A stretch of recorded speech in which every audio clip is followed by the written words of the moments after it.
In the name of God, the compassionate, the merciful, I am grateful that we have another meeting of Vienna-QOM Circle.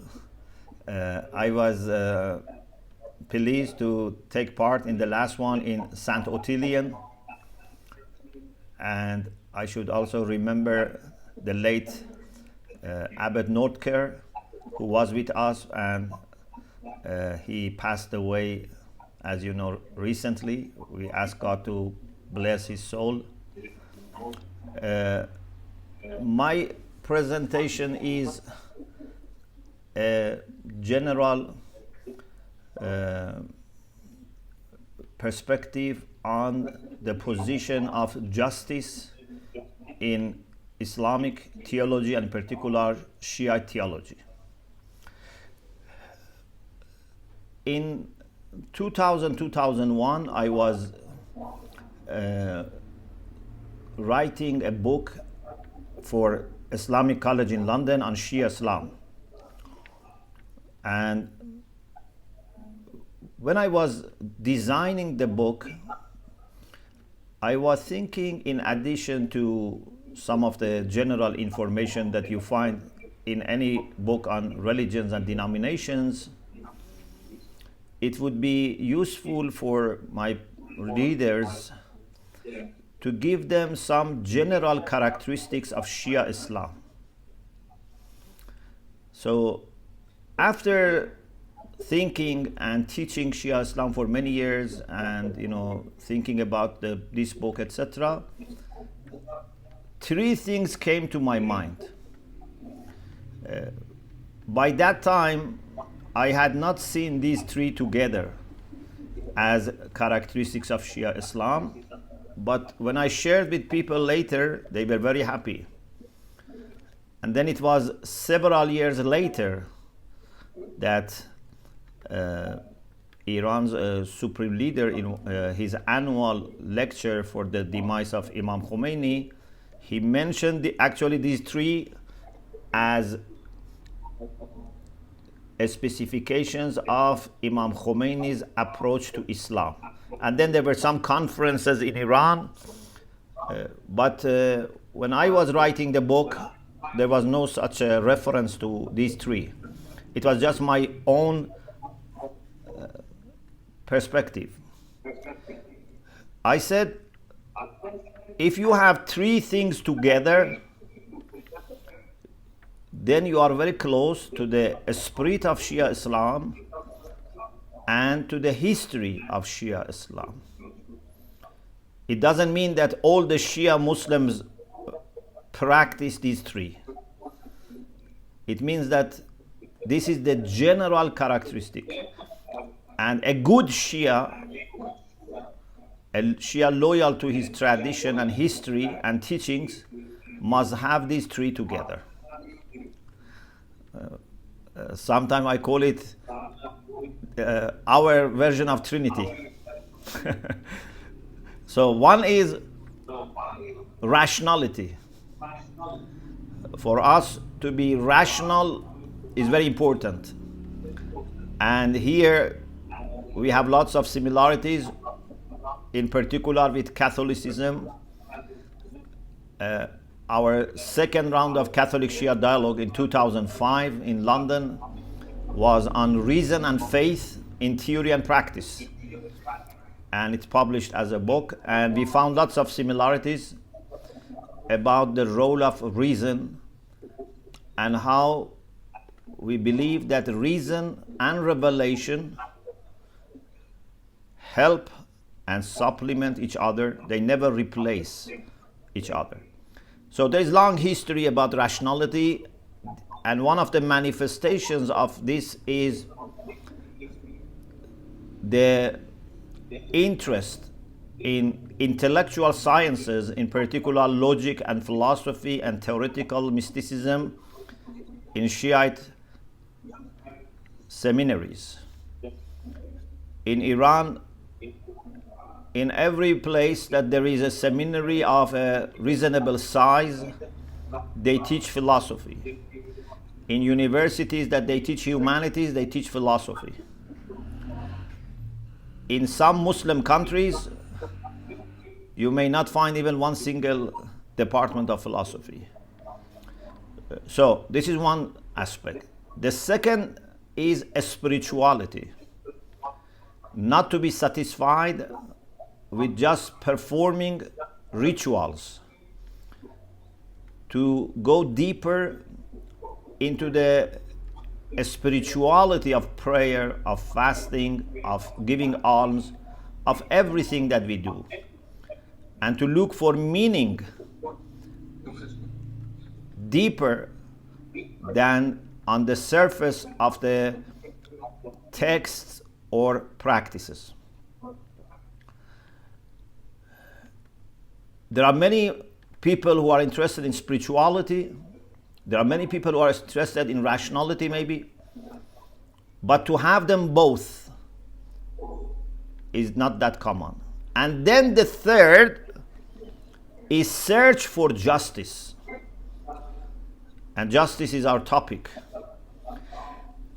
To be rational and to be spiritual and at the same time being concerned for social justice,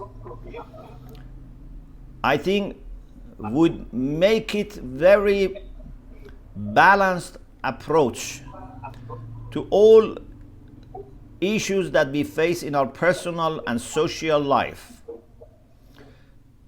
Just to be rational is not enough. If you lack spirituality, or you are not concerned about what is happening in the society when there is injustice, there is discrimination, it's not enough. Or if you are spiritual but not rational or not bothering about justice, is not enough.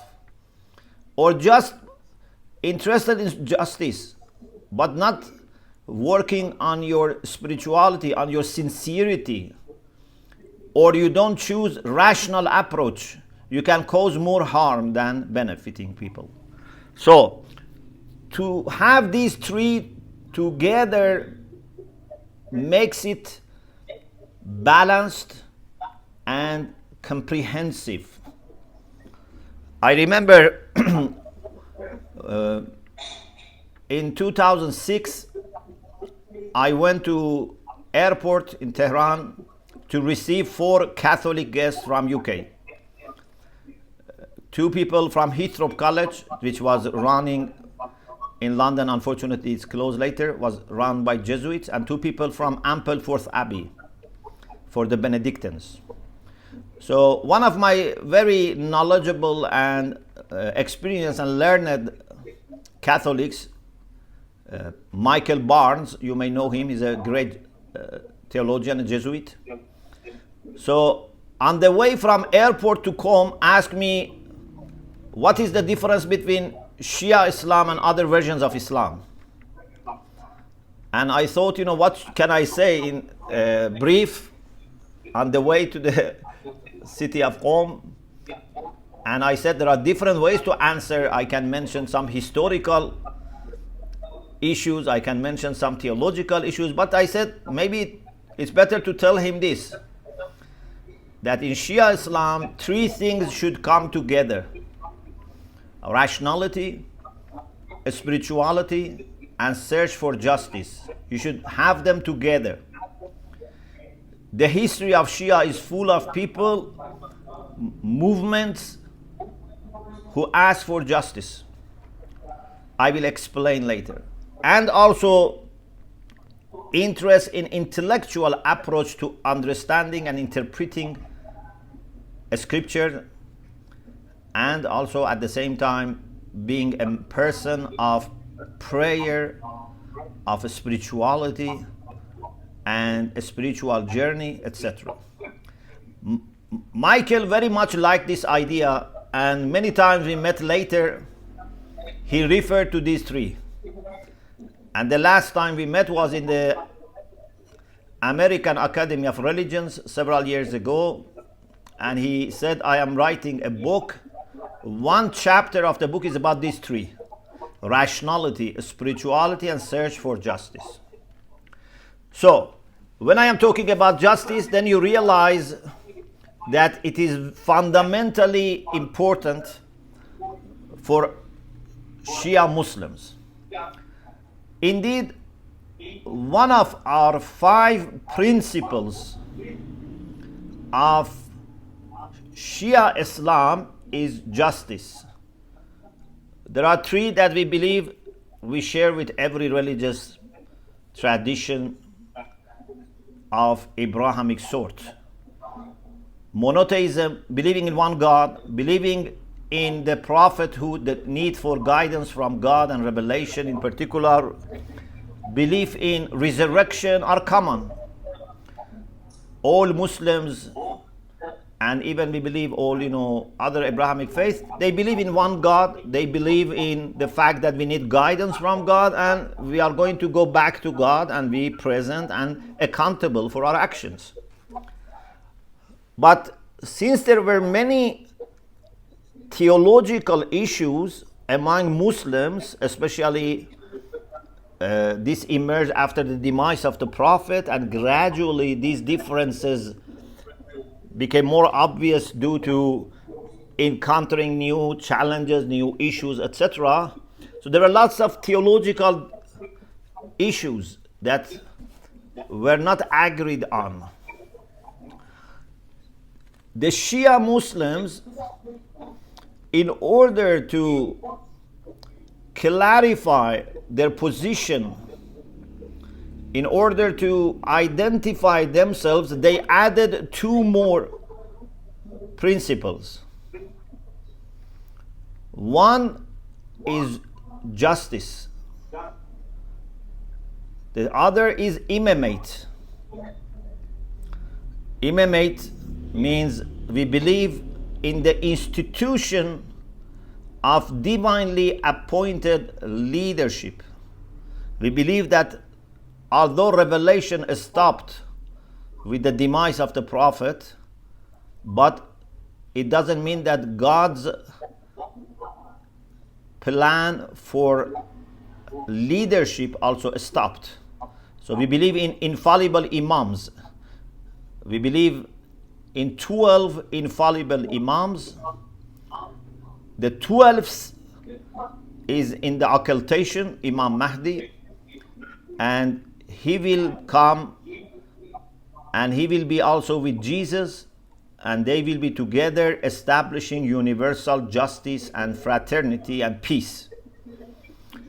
So the Shia chose justice and imamate to distinguish this line of Islamic identity. We have also Mu'tazilites, who are a group of Sunni theologians with intellectual approach. They also have chosen justice as one of their principles. So they are with Shia called Adliya, the people of justice. But we have differences in some other areas. For example, for Mu'tazilites, spirituality might not be as obvious as for the Shia, or the search for justice and having movement, etc. In any case, the Shia believe that our understanding of divine justice is very central in our understanding of religion in general. Like Christianity and Judaism, there has been a discussion about divine command theory. In Islamic tradition, it's referred to as al-husn wal-qubh, al-dhatiyan, or al-aqliyan, in contrast to غير ذاتيين or shar'iyain. If you want to translate, so there was a discussion which is very fundamental about whether goodness and badness are intrinsic or not, are objective or not. No Muslim says God is unjust. Everyone says God is just. But the Shia believe that unless you believe in objectivity of goodness and badness, there is no real sense of talking about divine justice. Because, for example, Ash'arites had the idea that whatever God does is just. By definition. Whatever he commands is just. By definition. If he commands to do good things, for example, to be honest, or if he says to be dishonest, they say that is just. That is good. We don't accept this. We say this makes God not really just. It's just a matter of, linguistic, way of solving this situation by erasing the problem. The Shia believe that goodness and badness are objective. And therefore, with our intellect, which is a divine blessing, which is a proof, which is a hujjah, which is a way of understanding will of God, we can understand the principles of ethics. Even if you have no faith, we can understand the principles of ethics by our own intellect. Therefore, when they say God is just, means that there is a reality, there is a kind of objective difference between justice and injustice. This is a long discussion. I don't want to go into that discussion. So, because of their rational approach to the issue of divine justice, they highlighted this, they singled out this among other qualities of God as one of the principles of their faith.